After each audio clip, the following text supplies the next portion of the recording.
आव्यूह का मतलब होता है मैट्रिक्स। मैट्रिक्स है क्या भैया? देखो m n संख्याओं के एक निकाय को m पंक्तियों तथा n स्तंभों में आयताकार सारणी के रूप में व्यवस्थित करने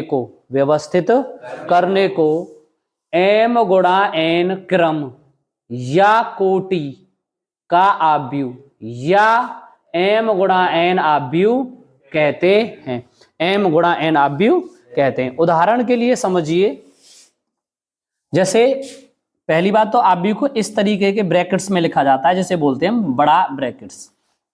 जैसे मैंने इसको लिख दिया इधर A11, इधर लिखा A12 और इधर लिख दिया A13, इधर लिखा A21, इधर लिख दिया A22 और इधर लिख दिया A23, इधर लिखा A31 और A32 और इधर आ जाएगा A33। इस तरीके से जो अवयव लिखे रहते हैं उन्हें हम कहते हैं आव्यूह। इस तरीके से आव्यूहों के अवयव। कोई आव्यूह जिन संख्याओं से निर्मित होता है उन संख्याओं को उस आव्यूह के अवयव कहते हैं। जैसे अभी जो हमने लिखा था A11, A12, A13, A21, A22 और A23, इधर लिखोगे A31, A32 और A33। इसके अंदर जो है वो इसके अवयवी हैं, ये अवयव हैं। आप इसे ऐसे भी लिख सकते हो 3, 4, 2, 1, 3, 5, 6, 7 और 3, इस तरीके से। तो इसके क्या कहलाएंगे? ये अवयव कहलाएंगे। और वो यही कह रहा है कोई आव्यूह जिन संख्याओं से निर्मित होता है, यानी जिन संख्याओं से निर्मित है उन संख्याओं को उसका आव्यूह कहते हैं। यानी जो संख्या उसके अंदर है वही क्या कहलाएंगे? आव्यूह के अवयव कहलाएंगे। कोई भी संख्या हो सकती है, वो आव्यूह के अवयव हैं। आव्यूह का क्रम अथवा कोटि, यानी आव्यूह का क्रम क्या होता है और कोटि क्या होती है? आव्यूह का क्रम अथवा कोटि, यदि किसी आव्यूह में, यानी कोई आव्यूह है में m पंक्तियां तथा n स्तंभ हो तो उसे m गुणा n क्रम का आव्यूह अथवा m गुणा n कोटि का आव्यूह कहते हैं।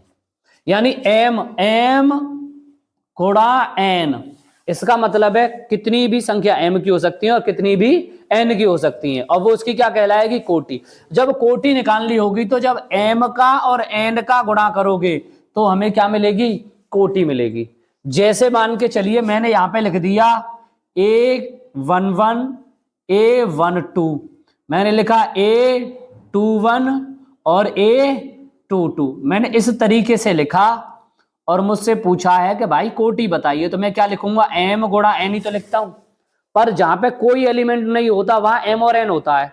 पर यहां पे मुझे अवयवों की संख्या दी हुई है, देखना 1, 2, 3, 4, तो यहां मुझे पता है ये तो रो है और ये क्या है? कॉलम है। तो मुझे पता चल रहा है ना कितने? 2, और ये कितने हैं? 2, तो बराबर कितने हो गए अवयव? टोटल अवयव की संख्या हो जाएगी 4। जितने रो हैं उतने कॉलम है, वही होती है उसकी कोटि। रो का गुणा करिए और कॉलम का गुणा करिए, पता चलेगा कोटि। कोई दिक्कत है? आगे देखिए इधर। अब हम आव्यूहों के प्रकार में जानते हैं। सबसे पहले जान लेते हैं हम स्तंभ क्या है और पंक्ति क्या है। तो देखिए स्तंभ आव्यूह यानी कॉलम मैट्रिक्स, इसमें बोला गया है एक आव्यूह स्तंभ आव्यूह कहलाता है। यानी जो एक आव्यूह वो स्तंभ आव्यूह कहलाएगा। कब कहलाएगा? यदि उसमें केवल एक स्तंभ हो, यानी सिर्फ उसमें क्या हो? एक ही स्तंभ हो, एक स्तंभ। स्तंभ मतलब जैसे हम ये लिख रहे हैं ब्रैकेट्स, आव्यूह का ब्रैकेट्स यही होता है। और यहां मैं इस तरीके से संख्याएं लिख दूं ऐसे ये, और या मैं ऐसे लिख दूं ये, तो ये आपका कॉलम होता है। इस तरीके से ये, इस तरीके से जो होगा वो कॉलम होता है। ये इस तरीके से, ये ध्यान रखना है आपको। इस तरीके की जो संख्या रहेगी वो कहलाता है कॉलम। तो इसमें कॉलम की संख्या कितनी है? 1। कॉलम की संख्या कितनी है? 1। तो ये क्या कहलाएगा? स्तंभ यानी कॉलम आव्यूह। दूसरा है पंक्त्याव्यूह।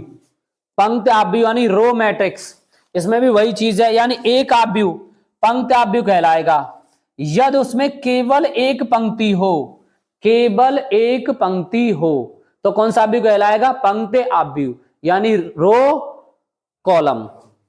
देखिए इसका मतलब जैसे मैंने इधर ये 3 लिखा, उधर भी 3 लिखा था, पर ये वाला जो एग्जांपल है रो में भी काउंट होगा और कॉलम में भी काउंट होगा। जैसे मैंने ये लिखा 3, तो देखो आप इधर से देख रहे हो तो रो तो एक ही है, आप इधर से देख रहे हो कॉलम भी तो एक ही है। अब जैसे मैं लिखूं 3 और मैंने ये लिखा 5, इस तरीके से मैं बता रहा हूं ना, तो ये क्या है? रो। तो रो की संख्या कितनी है इसमें? 1। और इधर से मैं कॉलम भी चेक करूंगा तो कॉलम की संख्या कितनी है? 2। जैसे मैं इधर लिख रहा हूं 3 और इधर लिख दिया मैंने 6, इस तरीके से, तो ये क्या है? रो यानी पहली रो। ये कौन सी रो है? दूसरी रो यानी R2। यानी इस तरीके से जो है वो रो कहलाएंगे, इस तरीके से जो है वो कॉलम। आपको हमेशा ये याद रखना भाई, ये तीर का निशान जा रहा है, ये गाड़ी जा रही है, गाड़ी चल के, जो गाड़ी इस तरीके से चल रही है तो किस में चल रही है मेरे भाई? ये रो में चल रही है, सही बात है। और जब ऊपर से कोई चीज गिर रही है, ऊपर से मान के चलो कोई भी चीज गिर रही है इस तरीके से, और जो गिर रही है वो क्या है भैया? वो कॉलम है। बस 2 ही चीज याद रख लेना, बाकी कभी मिस्टेक्स होती नहीं है। और इस तरीके से बढ़िया तरीके से बना के लिख लेना भैया कि गया जहाज, ये मान लेना कि जहाज जा रहा है, उड़ रहा है, जहाज उड़ गया, और ये क्या आ गया? ये तीर आ गया ऊपर से और इसके ऊपर आके गिर गया इस तरीके से। तो ये याद रख लेना भाई, ये परपेंडिकुलर बन गया है। इधर से जो चीज आई वो क्या है? कॉलम, और इधर से जो जा रहा है वो क्या है? रो। ये चीज देख लेना, कभी गलती होगी नहीं। ये चीज तो आपको याद रहेगी ना इस तरीके से। ये जो है ये ऐसे, ये आ रहा है भैया कॉलम है और ये जा रहा है, ये क्या है? काम खत्म यार, कोई दिक्कत ही नहीं आने वाली है। वर्गाव्यूह। वर्गाव्यूह क्या है भैया? वर्ग देख लेते हैं। वर्ग का मतलब तो हम जानते हैं, स्क्वायर, यानी जिसकी लंबाई चौड़ाई सब कुछ बराबर होती है, वही चीज तो हमें देखनी है। तो यहां पे भी तो देखेंगे, देखना क्या? एक आव्यूह जिसमें पंक्तियों की संख्या स्तंभों की संख्या के समान होती है, एक वर्ग आव्यूह कहलाता है। यानी एक आव्यूह जिसमें पंक्तियों की संख्या स्तंभों की संख्या के बराबर होती है। कहने का मतलब रो बराबर कॉलम। जब रो और कॉलम दोनों बराबर रहेंगे तो हमारा क्या रहेगा? वर्ग। जितने रो उतने कॉलम, तो क्या कहलाएगा? वर्ग। जैसे देखिए मैंने इधर लिखा भाई 3, इधर लिख दिया मैंने 2, इधर लिख दिया 5 और इधर लिख दिया 7। मैंने लिखा, देखो इधर देखना कितनी रो हैं? 2। एक तो ये R1 है और ये दूसरा ये R2, कोई दिक्कत है? और इधर ये कितना है? C1 और ये C2, तो 2 ही रो हैं और 2 ही कॉलम हैं। तो इसकी जो कोटि बनेगी वो बनेगी 2/2, और इसमें जो अवयव रहेंगे वो कितने रहेंगे? 4। क्यों? और अगर कोई m का मान पूछे तो m बराबर भी 2 और n बराबर कितना? 2, और यहां पे m बराबर क्या होगा? n, क्योंकि m का मान भी 2 है और n का मान भी 2 है, तो m बराबर n और r बराबर c। तो यहां पे हम ये बात भी कह सकते हैं कि m बराबर तो होता है r और n बराबर होता है c। कोई दिक्कत है? बात समझ में आ रही है ना?